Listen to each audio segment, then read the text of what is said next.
Dhumtoota daawwattoota keenya bakka jirtan hundatti nagaan isiniif haa ta'u oduu sa'aatii kanaaf qabanne isinitti himna olaanaa yaaddessaa oduu sa'aatii kanaa dursuudhaanis wajjiniin tuuti taasisaa hanga xumuraatiin wajjin turaa isiniin jenna. Manni maree ministeerota raawwisaa jootan jahaa Kooyishaatti gamaagameera. Gamaagamni karoora raawwii ministeera kanaa ministeera muummee Dr. Abiy Ahmed bakka argamanitti magaalaa Finfinneen alaa iddoo biraatti taasifamuun kun kan jalqabaati jedhame. Gamaagama guyyaa tokkoof turu kanarratti miseensonni kaabinee hundi hirmaataniiru. Ministeerri Innovation fi Technology, Komishiniin Karooraa fi Pilaanii, Ministeerri Bishaanii Enerjii, Ministeerri Galiiwwanii fi kanneen biroos gamaagama raawwii jootan jaasaanii mana marichaatiif dhiyeessaniiru. Manneen hojii ministeerota raawwii hojii isaanii irratti ciminaa fi hanqina qabanis bal'inaan kaasuudhaan irratti mari'atameera. Saatalaayitii haaraa gara hawaatti furguggisuuf fooyya'insi imaammata saayinsii fi teekinooloojii taasifamuu fi dhaabbata misoomaa hundeessuu danda'u ministeerri saayinsii fi teekinooloojii gabaasaa keessatti eerera. Ministeerri Bishaanii Enerjii fi Jallisii immoo keessumattuu raawwiin piroojeektii ijaarsa haaromsa Itoophiyaa sadarkaa gaariirra jiraachuusaa akka muuxannoo gaariitti fudhatamu akka qabuu fi raawwii gaarii ta'uusaas ibsee jira. Ministeerri muummee Abiy Ahmed waltajjii gamaagamaa kana ilaalchisuudhaan karaa toora Facebook isaaniitiin ergaa dabarsaniin mootummaan raawwii hojii ministeerota ilaaluudhaan caalmaatti akka hojjetan ni taasisa. Kanneen itti gaafatamummaa isaanii hin baanes akka itti gaafataman kan taasisu ta'a jedhaniiru.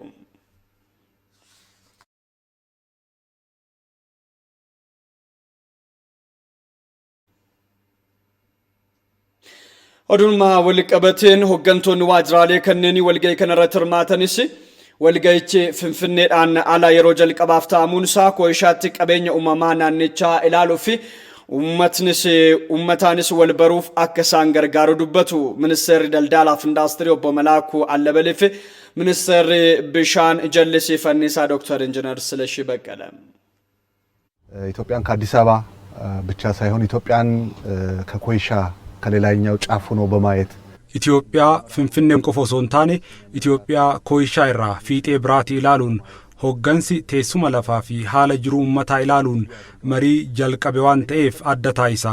Miira guddaan keessatti uume biyya kana keessatti qabeenya dilbii hedduu itti fayyadamuu dhabuu keenya agarre. Qabeenya kanarraa fayyadamuuf hoggansi imaammata baasurraa jalqabee hanga raawwii isaatti hordoffii addaa taasisuu akka qabu kan barnoota irraa fudhanneedha.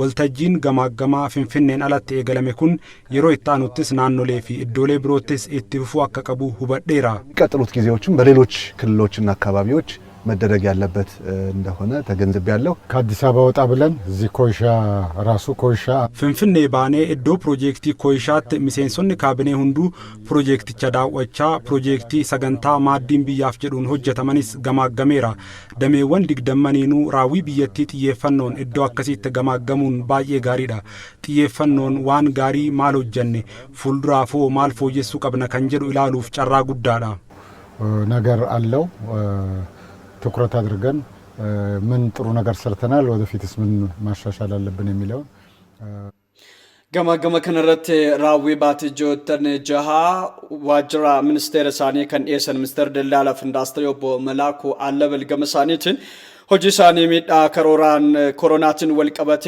ሙደቴ ደንደመቴ ኬሳ በውዳፍ ሆጂ ደልዳላ ረትበል ናኖ ጀቻ ያ ቱሩለ መለ Garuu gama seeraan alaatiin daldaltoota oomisha kuusanii ka'anii fi qaala'insa jireenyaatii fi qormaata guddaa taasisan irratti ammas hojii bal'aan kan isaan eeggachaa jiru ta'uu ibsani.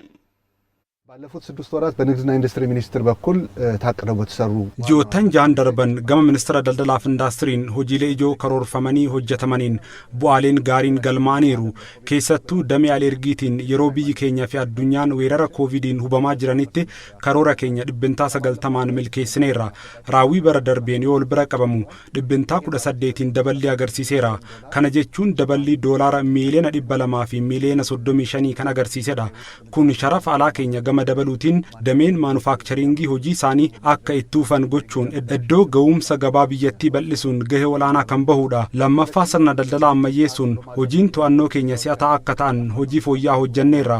Oomishaalee alaa galan to'achuun oomishaaleen biyya keessaa ammoo gabaaf yoo dhiyaatan sadarkaa qulqullinaa barbaadamu akka eeggatan gama gochuutiin hojiileen milkaa'oon hojjetamaniiru. እጅግ በጣም ውጤታማ ናቸው። Minister Bishaan Jallisii fi Anniisaa Dr. Injiinar Silashii Baqqalee Gamasaaniitiin baatiiwwan jahan darban keessatti hojiin bishaan dhugaatii waliin ga'uu fi piroojektota gurguddoo raawwachiisuu bal'inaan hojjetamaa turuu isaa ibsani. Raawwiin ijaarsa piroojeektii haaromsaa Itoophiyaas dhibbeentaa 78.5 irra ga'uu isaa ibsan. የመጠጥ ውሃን ብንወስድ 40 ከተሞች ላይ የምንሰራቸው ስራዎች አሉ። fakkeenyaaf bishaan dhugaatii yoo fudhanne magaalota 40 irratti hojiileen hojjannu jiru. Gulantaan duraa jechuunis isaan 8 baatii jaa keessatti xumuramaniiru. Raawwiin isaan hedduu ammoo dhibbeentaa 75 ol gaheera. Raawwiin magaalota 3 kan hojjetamuu maluun ol bira qabamu giddugaleessaa gadi. Gamaagama kanaan rakkoolee hundaa seecaanee adda baafna. Gulantaa lammaffaatiin ammoo qorannoo fi diizaayina piroojektota 59 eegalchiisuuf qophaa'ee ilaalleerra. Kanas gama karoora keenyaan yoo ilaalle raawwiin hedduun isaanii dhibbeentaa 80 fi 90 oli iddoolee tokko tokkotti daangaa kabachiisuu fi humna kontiraaktaraa wajjin ol qabatee hanqinoonni jiru. Isaanis akkamitti akka fooyyessinu furmaata dhiyeessineerra. Mariidhaan ammoo caalatti kan gabbifnu ta'a. Gama jallisiin bara darbe piroojektota gurguddoo haarawaa 7 jalqabneerra. Baranas piroojektota 8 ni eegalla. ከመስኖ ማኳያ ስንመለከት እንደዚሁ አምና የጀመርናቸው 7 ትልልቅ ፕሮጀክቶች አዳዲስ አሉ። ዘንድሮ እንደዚሁ 8 ፕሮጀክቶች እንጀምራለን። Yaa'iin saayinsawaa idil addunyaa mootummoota misooma Afrikaa IGAD lammaffaan magaalaa Finfinneetti taa'amaa jira. Mata duree sochii namoota waqtii weerara vaayirasii koronaa jedhuun kan gaggeeffamu yaa'iin saayinsawaa idil addunyaa xiyyeeffannoon isaa baqattootaa fi buqqaatota irratti kan ta'edha jedhame. Barreessaa olaanaan IGAD Dr. Warqinee Gabayyoo yaa'icha irratti haasaa taasisaniin weerara vaayirasii koronaa naannicha irratti dhiibbaa hawaasummaa fi diinagdee uumeeraa jedhani. Keessumattuu baqattootaa fi buqqaatota irratti dhiibbaa olaanaa uumuu eeraniiru. Yaa'icha irratti qorattoota, hayyoota, qooda fudhattootaa fi hooggantoonni biyyoota IGAD kan hirmaatan yoo ta'u, qaamolee COVID-19 saaxilamoo ta'an baraaruudhaaf hunduu gahee isaa ba'uu akka qabu ibsameera. Yaa'ichi guyyaa 3 kan turu yoo ta'u, barreeffamni qorannoo 28 ni dhiyaatus jedhameetu eegama.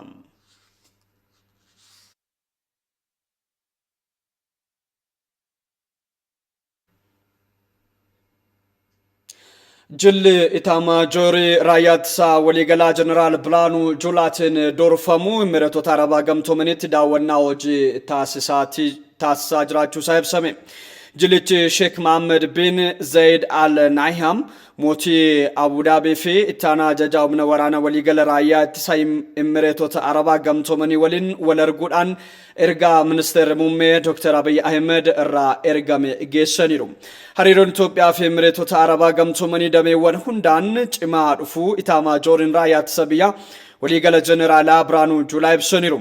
Sheek Mohammed bin Zayed Al Nahyan gama isaaniitiin ergaa muummeen ministeeraa Dr. Abiy Ahmed ergaa fudhatanii booda hariiroo biyyoota lamaanii caalmaatti cimsuudhaaf ejjennoo cimaa qabaachuu isaanii ibsani. Hariiroo biyyoota lamaanii dameewwan dinagdee, barnootaa, teekinooloojii, tikaa, nageenyaa fi waraanaan daran akka cimuuf Imireetonni Arabaa Gamtoomanii murannoodhaan kan hojjetan ta'uu isaaniis eeraniiru.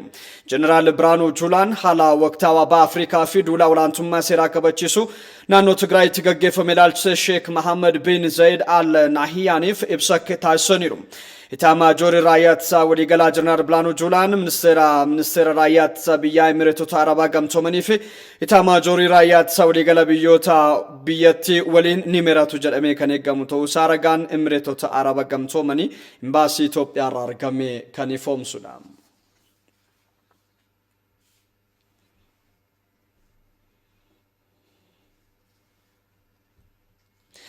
Sirni hundeeffama mootummaa naannoo Sidaamaa magaalaa Hawaasaatti sirnoota garaagaraatiin gaggeeffameera.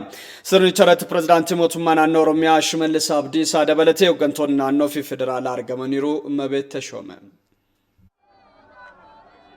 Gaaffii waggoota dheeraan booda kan deebi'ee hundeeffamni naannoo Sidaamaa guyyaa har'aa ifatti hundaa'uu mootummaa naannichaa sirnoota garaagaraatiin kabajamee jira.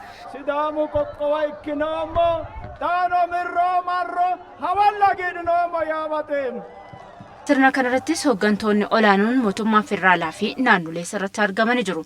Sagantaa kanarratti ergaa baga nagaan dhuftanii kan dabarsan pirezidaantii mootummaa naannoo Sidaamaa obbo Dastaa Ledamoo uummanni Sidaamaa gaafii waggaa dheeraadhaaf wareegama guddaa itti kafalee mootummaa darbaniin jalaa ukkaanfamaa tureef osoo abdii hin kutatin qabsaa'aa turu himuun jijjiirama waggaa muraasaa akka biyyaatti argameen ummatichi deebii naannoo ta'uu argachuun mirga ofiin bulchuu isaa mirkaneeffateera jedhan.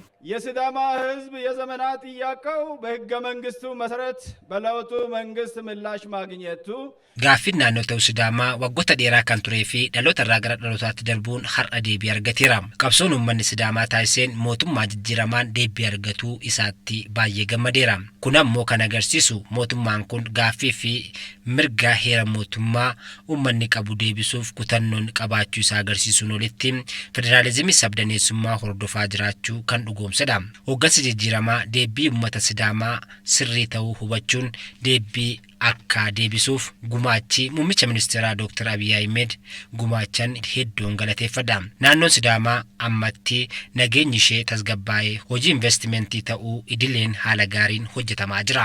Fedhii misoomaa fi kuufama gaaffilee uummata naannichaa deebisuudhaaf mootummoonni naannolee miira obbolummaan akka isaan cinaa dhaabbatanis obbo Dastaa Ledamoo waamicha dhiheessanii jiru. የክልሉ መንግስት በአጭር ጊዜ ውስጥ መዋቅር የማደራጀት ተግባርን በመጨረስና hooggansi naannichaa erga naannoo Sidaamaa mirga naannoo ta'uu mirkaneeffattee galee gaaffileen uummataa deebisuuf hojjetaa jira. Haa ta'u malee fedhii misoomaa uummata bal'aa fi gaaffileen kanaan dura kuufamanii turan deebii laachuuf humna nu barbaachisa. waan ta'eef deeggarsi akka obbolummaatti nu barbaachisa. Pirezidaantiin bulchiinsa mootummaa naannoo Oromiyaa Obbo Shimallis Abdiisaa sirnicha irratti argamuun baga guyyaa hundeeffamaa geessan ergaa jedhu dabarsuun akkuma kanaan duraatti uummanni Sidaamaa ijaarsa biyyattii keessatti gahee isaa bahachaa ture ammas sochii taasisuu caalmaatti cimsee obboloota isaa biroo waliin dhaabbachuun guddina Itoophiyaa keessatti gahee isaa bahachuu qabaa jedhan. የሲዳማ ወጣት ላለፉት ዓመታት ብዙ 10 ዓመታት እላስጨራሽ ትግል አድርጓል። dargaggoonni Sidaamaa waggoota darbaniif qabsoo obsa fixachiisaa hedduu taasisaniiru. Wareegamtoonni qabsoo kanaas har'atti iddoo jiranii akka gammadan shakkiin qabu. Baga guyyaa kana argitan jechuun barbaada. Uummanni Sidaamaa uummata Oromoo waliin hariiroo guddaa kan qabu, seenaa waliin jireenyaa hedduu kan qabu, fuula durattis kan itti fufudha. Obboloota isaa ilmaan Itoophiyaa biroo waliin ta'uun Itoophiyaa ol guddisuun bakka isheen kuftee kaasuun gara badhaadhinaatti akka guddattu gochuuf itti gaafatamummaa guddaatu nurraa eegama waan ta'eef hundi keenyayyuu kutannee akka kaanu carraa kanaan waamicha dhiyeessuun barbaada. Sirna kanarratti pirezidaantii mootummaa naannoo Oromiyaa Obbo Shimallis Abdiisaa mootummaa naannoo Oromiyaa mootummaa naannoo Sidaamaa haaraa hundeeffamee fi birrii miiliyoona 100 gumaachuusaa himanii jiru. mootummaa naannoo Oromiyaa kabajamoo pirezidaantii Obbo Shimallis baay'ee galatooma si jaaladha Oromoo ana dhufu yooyaa. mootummaan gaaffii naannoo ta'uu sabaa sablammoota biyyattii deebisuudhaaf karaa heeraa fi seeraa hordofuutiin dabareedhaan hojjechaa jira jedhan afayyaa'in mana maree federeeshinii Adam Faaraa. Obbo Adam Faaraa kana kan jedhan sirna hundeeffama naannoo Sidaamaa magaalaa Hawaasaatti gaggeeffame irrattidha. Waltajjicha irratti haasawaa kan taasisaniin hooggantoonni naannichaa karooraa fi galma ga'iinsa naannoo ta'uu naannoo Sidaamaatii fi dhamaatiin hooggansa godinichaa kan dinqisiifatamuu fi irraa baratamuu qabaa jedhan Adam Faaraan. Biyyattii keessatti erga jijjiiramni as dhufeeti mirgoonni demokraasii akka hojiirra oolaniif hojjechaa jiraachuu ibsuudhaan kanaafis fakkeenyi guddaan naannoo Sidaamaati jedhani. Ammas fedhii naannoo ta'uu yeroo gara yerootti kan ka'u waan ta'eef isa kanas karaa waloo biyyattii hin miineen kan keessummeeffaman ta'uu jedhani. ባደረገው ትግል ገፊነት በመጣው ሀገራዊ ለውጥ qabsoo uummata biyyattiin jijjiirama biyyattii keessatti dhufeen naannoon Sidaamaa federeeshinii naannoo kurnaffaa ta'uun hundaa'eera. Hooggansi jijjiiramaa waadaa galeen gaafii fi fedhii hawaasaa karaa federaalizimii dhugaa hordofuun qabatamaan deebisuuf federaalizimii hundeessuuf fedhii jiru kan agarsiisudha. Heerri mootummaa federaalawaa Itoophiyaa mirga ofiin of bulchuu lammiilee mirkaneesseera. Kunis fayyadamummaa siyaas-dinagdee karaa xiyyeeffannoo keessa galcheenidha. Naannoon tokko bakka jalqaba turerraa gara caasaa of bulchuu bira yoo cehus faayidaa dabalataa ummatootaaf kennuu karaa yaada keessa galcheen ta'uu qaba. akka biyyaatti hariiroo naannolee cimsuudhaaf hojii bal'inaan hojjetamaa jiruun cinaatti naannoleen waloon miira obbolummaa isaanii gabbifachuudhaaf caalmaatti hojjechuu akka qabanis Adam Faraa ibsaniiru. በቅርቡ ሀገራዊ አንድነትን በሚያጠናክር አግባብ yeroo dhihootti karaa walitti dhufeenya naannolee cimsuun danda'amuun naannoleen walitti dhufeenya uumuun dhimmoota waloo irratti waliigalteen hojjechuu qabaniif kanaan dura sirna federaalawaa keenya keessatti akka rakkootti ka'aa tureef furmaata ta'uu eegalameera. Kun jalqabbii gaariidha. Haaluma kanaan naannoo Sidaamaa dhaabuu fi cimsuu akkasumas mootummaa yeroo naannoo Tigraayii fi uummata naannichaa humna dandeenyuun cinaa dhaabbachuun hojiin fakkeenyummaa qabu hojjetaa jirtu kun ijaarsa biyyattii keessatti guddaa qabam. Gochi gaariin kun cimee itti fufuu qabam.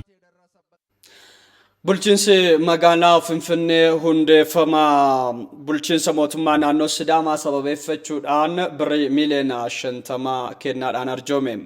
Ittaantuun kantiibaa bulchiinsa magaalaa Finfinnee sirna hundeeffama naannoo Sidaamaa magaalaa Hawaasaatti gaggeeffame irratti argamuudhaan gammachuun keessan gammachuu keenya jechuudhaan miira gammachuu isaanii ibsuudhaan akkasumas birrii miliyoona 50 arjoomuu isaanii foomsani. Magaalaan Finfinnee magaalaa Itoophiyaa otoo hundaa ta'uu kan ibsan Aadde Adaanechi magaalichatti aadaa fi seenaa uummata Sidaamaa guddisuuf ni hojjetamaa jedhani. Yeroo itti aanus hariiroo bulchiinsa mootummaa naannoo Sidaamaa waliin qaban caalmaatti cimsuu fi magaalaan Hawaasaa waliin akka magaalaa Bulaatti akka waliin hojjetanis eeraniiru. Pirezidaantiin naannoo Sidaamaa obbo Dastaa Ledamoo gama isaaniitiin magaalaa Finfinnee dabalatee naannolee deeggarsa taasisan hundaa maqaa uummata Sidaamaatiin galateeffataniiru. Oduudhuma wal fakkaatuun naannoon Sidaamaa immoo naannoo Tigraayiif birrii miliyoona 15 deeggarsaan kenneera.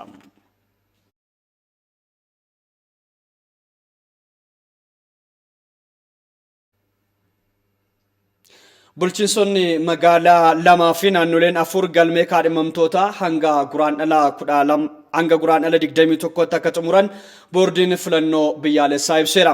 Boordichi bulchiinsi magaalaa Finfinnee fi Dirree Dhawaa akkasumas naannoo Oromiyaa, Beenishaangul Gumuz, Hararii fi Gambeellaan hanga guraandhala 21tti galmee kaadhimamtoota isaanii guutummaan guutuutti xumuruu akka qabanii ibseera. Lola Adawaa irratti miirri injifannoo mul'ate duudhaalee gootummaa Itoophiyummaa calaqqisan akka ta'e galmeen seenaan agarsiisaa jedhan hayyoonni ETV wajjin turtii taasisan. Dhaloonni ammas garaagarummaa qabu osoo hin guddisin miira sabdaneessummaa biyyaa calaqqisiisuudhaan guddina biyyattiitiif tumsuu akka qabu waamicha dhiyeessaniiru. Teediroos Tolaat gabaasattaan qindeesse.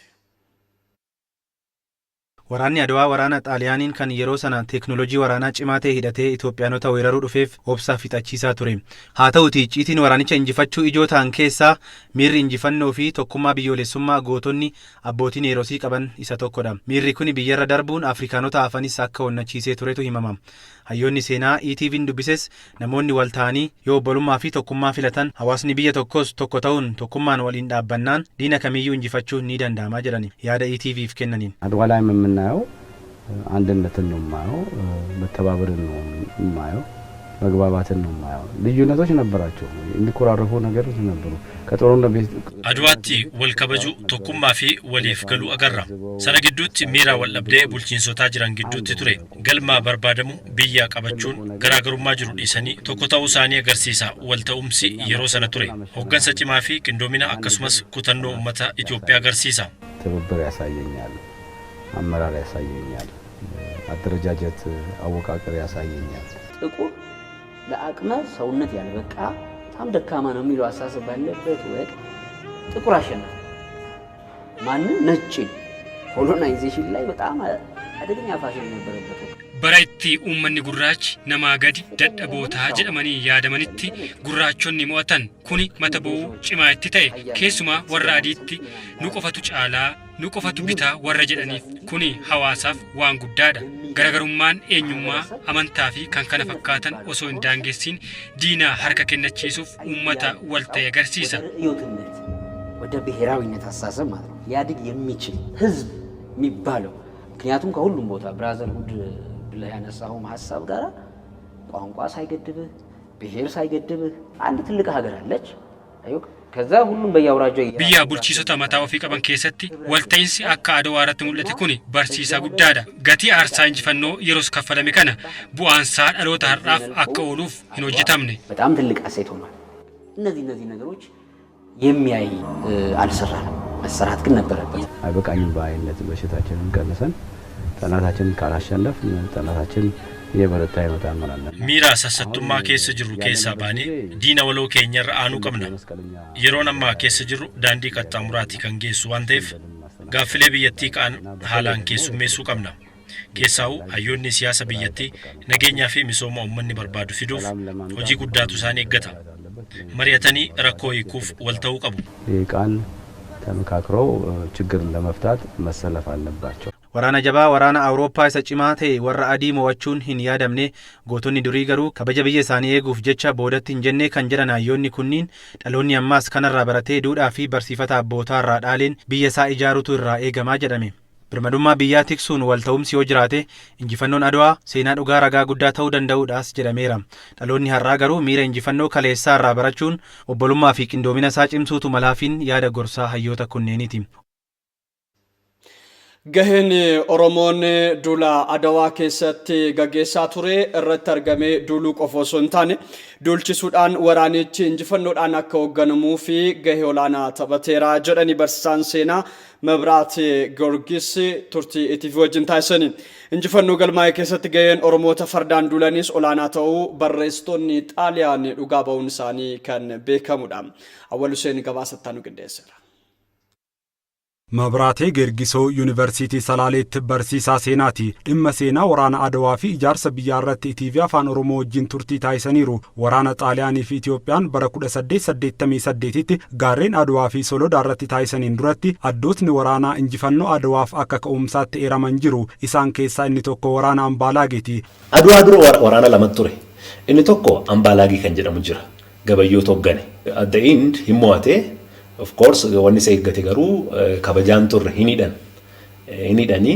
at the end bodde hidada bayitu adwarattiyu makalerat bodde mo adwarattiyu lubusa kenne jechud ወራና አድዋራት ሰባፍ ሰብለሞን ሄዱ ምናን ህርማቹ ከን ኤራን በርሲሳን ሴና መብራቴ ጌርጊሶ ገሄን ኦሮሞ አሞ አደዱሬ ተውዱበቱ ገሄን ኦሮሞ ዱሉ ቆፎሶንታኔ ዱልቺሴ ወራንቺ ሆገኑስ ቱሬ ጀዳን ኢላልቸ ኦሮሞማ ቀቡሞን ቀባኒ ዋን ብራዳ ገሩ ዲገን ኦሮሞ ቱራ ፈከኛ ፈም ወሬና ከንጉስ ተክለማኑት መታንሳኒ አዳል ተሰማ ከጀደመን ኦሮሞ ቱራን ወሬና ከመሐመድ ራስ ሚካኤል አሊ ወንከንሞ መሐመድ አሊ አባያዙ መታንሳኒ ኦሮሞ አባን ኃይለ ሥላሴ መኮንን ጉዲሳ መታንሳ ኦሮሞ ሆገና ወራና ጭማ ቱራን ኦቨርኦል ነምኒ ሆገና ወራና ምን ሊክሰን ሆገኔ nama dhaloota naannoo shawaa kana ture fitaraarii gabayyoo gurmuu honkan immoo maqaa farda isaaniitiin kan beekaman abbaa goraa isaan mataan isaanii oromoodha. Warra akka baalchas, warra akka abte gorgisis, warra akka garasuu birraatus, warra akka caaca doobbis, warra waraana adwaa kana keessatti sadarkaa guddaatti hoggansa kennan kaan isaanii achitti wareegaman kaan isaanii deebi'anii galan. ገሄ ኡመን ኦሮሞ እንጂፈኖ አድዋራት ጉማቼ ከና በሬሲቶን ሴና ኢትዮጵያ ሰርናን ሴኔሳን ቱሬ ገሩ አሞ ለሚለም ቢያላ ገሄን ኦሮሞን ወራን አድዋ ኬሰት ቀቡ ገሄ ወያባተው መጠንሳሌ ገረገራቲን አገርሲሰኒሩ ገሄ አደድሩማ ኦሮሞን ወራን አድዋራት በየፍ አፎሊ ጃራድ አንዱራ ኦሮሞን ገዳፍ ገመቹ ሳይቴን ኢብሰቱስ ራጋዳ ጅዱ መቀሌያ ብየ ሸዋንቲ ወልቀሌ ከነፈ ገሌ Siege of Makale kan Makale fortress irratti kan sarbani asi gafa gabayyo gurmu adwarratti wareegam ummanni salale kan ummanni abbichuu kuni bifa sirbati maal jedhu ulee diimtuu yaa qallayyo faranjii sinyatte yaa gabayyo asallaafi yaa gabayyo faranjii sinyatte yaa gabayyo nogguma kufu wayyo yaa lolee kon jenne loleen boru nugusaaf galti gabayyo nogguma kufu wayyo yaa hadha ton jenne wayyo yaa nitii kon jenne nitiin boru erumti gabayyo nogguma kufu wayyo yaa hadha ton jenne ulee diimtuu yaa qallayyo gabayyo faranjii sinyatte yaa gabayyo jedhu jechuudha. ወራንቸ ከሰት ሴና ድልቢ ፈርዴን ኦሮሞ ራወተኒስ ለሚለን ጣሊያኒ ረጋ ባህኒሩ ቦጃማ ታይዱፌ ከናኖ ሸዋ ከነ ቱሬ አከነ ጀሌላ ፈካ ፈርዴን ኦሮሞ ኩን ፈርዴን ገገባቡ ባየ ሚሚደጎ ጋፈ ኢሳን ኦኔ ኑቲ ፊጋ ዱፈን መርፊ ኬኛ ነው ከነሞ መርፊ ኬኛን ጋፍ ኢሳን ሩጉተሙ ዳፍ ዲተርሚኔሽን ኢሳን አገርሲሰን ኩተኖ ኢሳን አገርሲሰን ዋናማ አጃይቡቲ ይጀ nutiyyu itti naafne jedha nutiyyu itti naafne onne isaaniif determination isaan agarsiisan kanatti itti naafne jedha teedoni nama jedhan nama biyya Itaaliiti normally galee diyaarisaa publish warra godheedha Kana qofa osoo hin taane waraanicha akkuma waraanni gaafa jalqabe naannoo sa'a sadiititti waraanni Gabayyoo fi Raas Mikaa'el harki caalan isaanii warra fardeenii turan.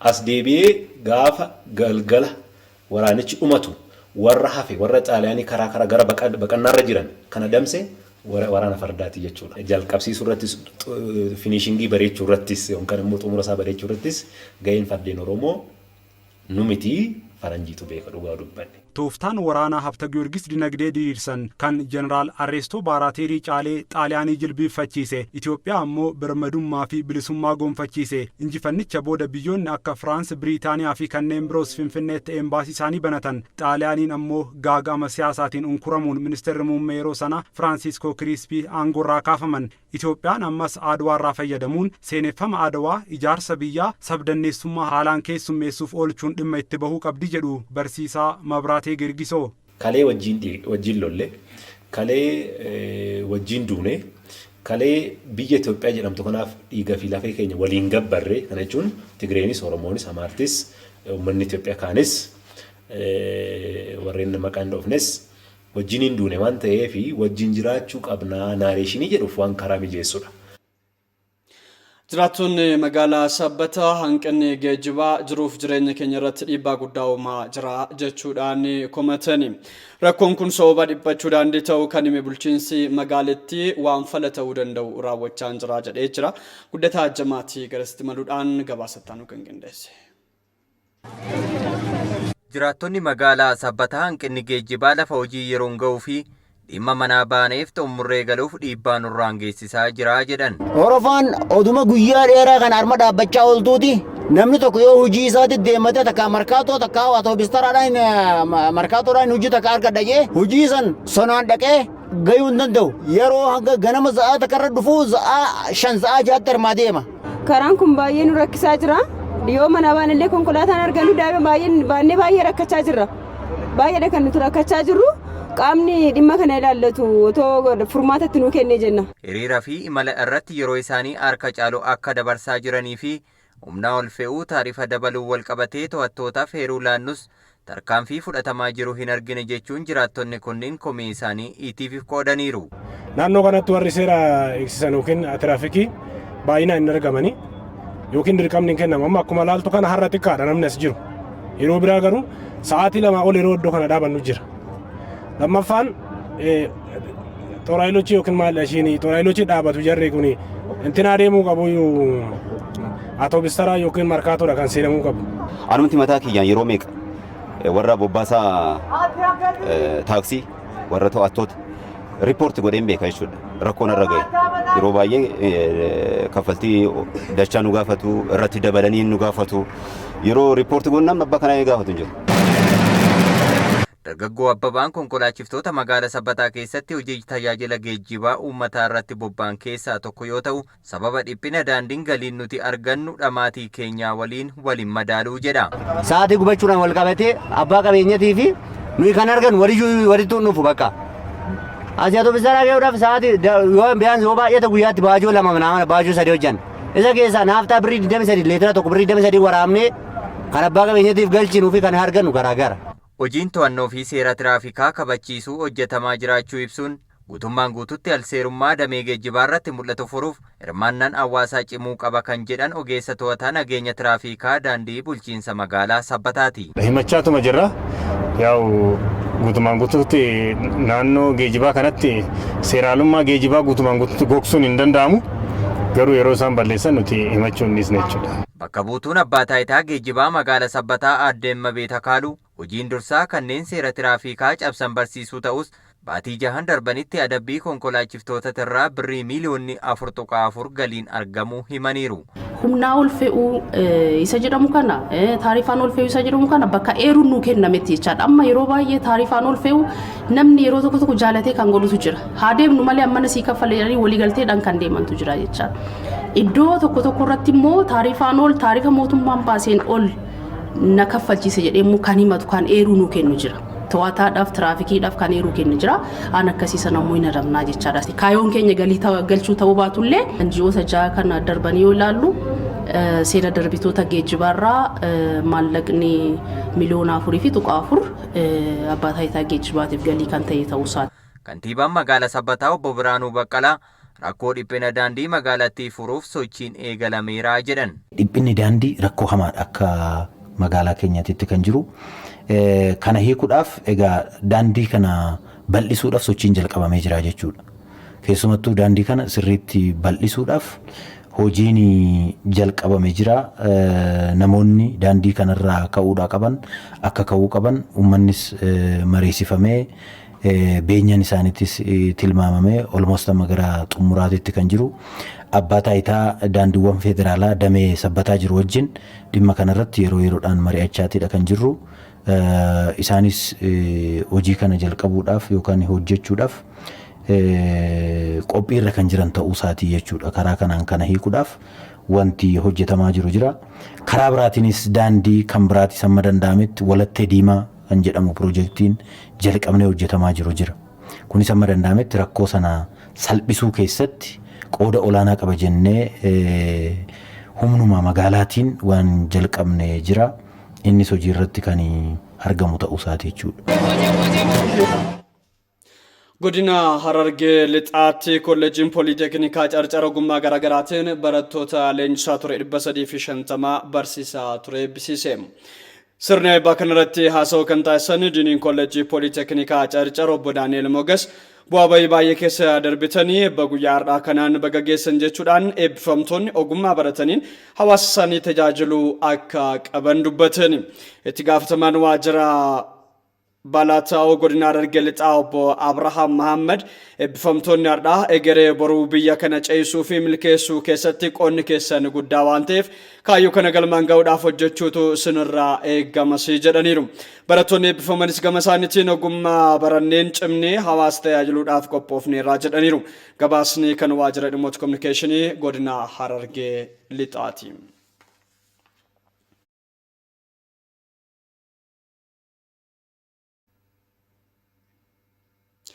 Ejensiin misooma qabeenya beelladaa Oromiyaa hawaasa horsiisee bulaa godina Booranaa rakkoo bonaatti miidhamaniif nyaata loonii deeggarsaan kenneera. Godinichatti bulchiinsi aanaa mi'oo hawaasa dandamachiisuudhaaf deeggarsa taasifameefitti gammadu isaanii ibsaniiru. Gabaasa waajjira dhimmoota kominikeeshinii mootummaa godina Booranaa irraa nu qaqqabee hawwiitaaf sakkattaa nutti qindeessite. Ejensiin misooma qabeenya beelladaa Oromiyaa hawaasa horsiisee bulaa godina Booranaa hongeen miidhaman dandamachiisuuf nyaata looniin deeggare. Giddugala fooyyessaa sanyii loon Booranaa meelbaanaa bokkuu nyaata loonii beelii 636 dhaqqabsiiseera. Jiraattonni aanichaa rakkoo bonaa kanaan baay'ee miidhamuu himuun deeggarsa argatanitti gammadu ibsan. Qar guddoo sodaannee bisaallee guddoo ala yaa'ee dhugaa bisaan ala dhugan kaalleen itti diqqaatanii yabbiilleen kayaatee bisaan ala dhuddu uqattee sodaannee aanaa godinaasillee nurrejjeen ulaalee qoonqotti deeffannee bisaallee yabbiyaayyuu bu'anii marri hulleen kabu qar guddoo lubbamnee urii kanaanin baanu waan jenna. Bisaan yaawaan dhugimmoo lafan qab bisaan sagalee taatee cumaan qaban yaa'ee arrabin mar miishoon karaanchi tana kaduri garaatti dhannulleen barbadaan tanu sodaannee jirra. Dhageetta waaqa guyyaa inni roobin beennu ammaruu gabaa bokkuu booma dhaqe. Gaarii taanii duuda jechuu jira wanni maanii akka namarra dhufee abbo rabbiin kasanii ta'u warrummaa waaqinuu roobee jedhame xiila fajjisse suuqi biyya jala jisse marra kan buusuu dhufe galatoomaa saniin jedhe. Amma immoo dhageenye naan gammannee dhumne marra kana kisan gartan kanaaf buufan waan kana kimala irra gammanne immoo galatooma. Guddoo namni lubbame yabbi baay'ee taskee jira yabbi yoo xiqqaate 200 loon awwichaa 582 taskee jira. Kana immoo deeggarsi marsa jalqabaatiif nu dhaqqabu isaati firaanchiin kun xiyyeeffannoo guddoo argate baay'ee qaam godina dhibba kaasee fi naannoorra waan kan nu deeggarellee guddoo galatoomfanna uummatillee guddoo gammade. Akka godina Booranaatti kaloowwan hawaasaa 12 jiran hundaaf deeggarsi rabsamaa jiraachuu itti gaafatamaan ejensii misooma qabeenya beelladaa godina Booranaa Dr. Qaasim Guyyoo himan. Firaanchilee qabna keessa marri kun ka faamu jalqabe kaleessa agammaatti makiina kana konkolaataa kana walitti konkolaataa gara 5 karaa gubbaa jira. Almost akka boriitti raanchi tokkoon dhaqqaba raanchi 5 akka boriitti marra kun dhaqqabeetiin gammachuu uummata akkanaan arguu jalqabne jirra boriillee akkanuma itti fufna waan jedhu qaba Kaan ammoo gaafa raanchilee kan isaan 13 dhaqqabsineetiin jenna torbaanum kana. Torbaan kan borii jalqabe meebiyaa gaa torbaan boriitti raanchi 13 qabnu guutuu waliin hin geenna. Ittaansee ammoo sadarkaa uummataatti deebina jechuudha. Deeggarsa kana giddugala fooyyessaa loon Booranaa kan ta'e kaloowwan hawaasa bira dursa dhaqqabsiisuuf hojjetamaa jiraachuunis himameera. Afaan Oromoo hordofaa jirtu ammoo gara odeeffannoo sadarkaa idil addunyaatti jiraniirraa walitti qabanneettanis hin ceesisa. Kolombiyaan baqattoota